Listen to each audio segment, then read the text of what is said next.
Hi hello నమస్తే friends, నేను మీ Prasuna. Welcome back to my channel Prasuna homely cooking. ఈరోజు కర్రీ వచ్చేసి కాలీఫ్లవర్ చిక్కుడుకాయ అండి. చాలా బాగుంటుంది. ఏ విధంగా ప్రిపేర్ చేయాలో ఈ వీడియోలో చూపించబోతున్నాను. అలాగే కాలీఫ్లవర్ చిక్కుడుకాయ అనేది చపాతీతో తిన్నా రోటీతో తిన్నా చాలా బాగుంటుందండి. ముందుగా కాలీఫ్లవర్ని చిన్న చిన్న పీసెస్గా కట్ చేసుకొని వేడి నీటిలో వేసి పక్కన పెట్టేయండి ఒక 10 నిమిషాలు. అలాగే చిక్కుడుకాయ కూడా వేడి నీటిలోనే వేసేసేయండి.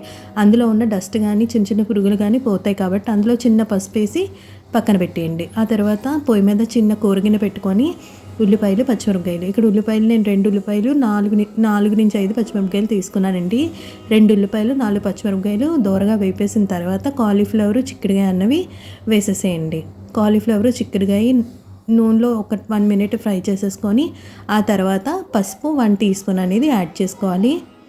అలాగే సాల్ట్ అనేది 1 టీ స్పూన్ యాడ్ చేసుకోవాలండి. మొత్తం ఒకసారి కలిపేసుకొని ఇలా ఒక 5 మినిట్స్ మగ్గనిద్దాము. మూత పెట్టేసి ఒక 5 నిమిషాలు మగ్గనివ్వాలండి.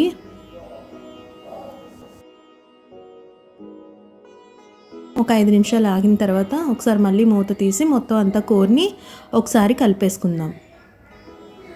కలిపేసుకున్న తర్వాత టమాటీలు అవి మగ్గిన తర్వాత యాడ్ చేయండి. టమాటీలు అన్నవి నేను ఇక్కడ ఒకటి తీసుకున్నానండి. పెద్ద సైజ్ టమాటీ ఒకటి తీసేసుకొని పెద్ద ముక్కలుగా కట్ చేసుకొని అందులోకి యాడ్ చేసేసుకోండి. యాడ్ చేసుకొని మొత్తం అంతా ఒకసారి కలిపేసి అలాగే ఆ టైంలోని కారం అనేది 1 టేబుల్ స్పూన్ యాడ్ చేసుకోవాలండి. కారం యాడ్ చేసుకున్న తర్వాత ఒకసారి మళ్ళీ కూరని మొత్తం కలిపేసుకున్న తర్వాత వాటర్ అనేది యాడ్ చేసుకోవాలి.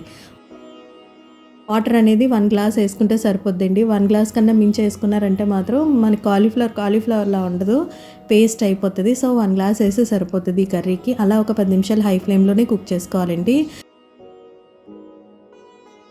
హై ఫ్లేమ్లో కుక్ చేసుకున్న తర్వాత ఒకసారి మళ్ళీ మూత తీసి చూసుకుందాము.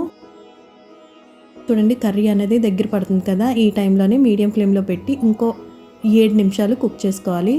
7 నిమిషాలు కుక్ చేసుకున్న తర్వాత చూడండి కర్రీ అనేది ఈ విధంగా దగ్గరికి అయిపోయింది కదా. ఇంకా మీకు ఇగురు అనేది దగ్గరికి పడాలనుకుంటే సిమ్లో పెట్టేసి ఒక 2-3 నిమిషాలు ఉడికించుకుంటే సరిపోద్దండి. నేనైతే పల్చగానే దించుకున్నాను. చాలా బాగుంటుంది. ఇందులో వంకాయ వేసుకొని వండుకున్నా సరే చాలా బాగుంటుందండి. సో నేను చేసిన ప్రిపరేషన్ మీకు నచ్చింది అనుకుంటున్నాను. ఈ రెసిపీ మీకు నచ్చుతుంది అనుకుంటున్నాను. సో మీకు నచ్చితే please to subscribe my channel. Thank you for watching friends. అలాగే నా వీడియో మీరు ఎక్కడి నుంచి చూస్తున్నారో నాకు కామెంట్ సెక్షన్లో కామెంట్ చేయండి. బాయ్.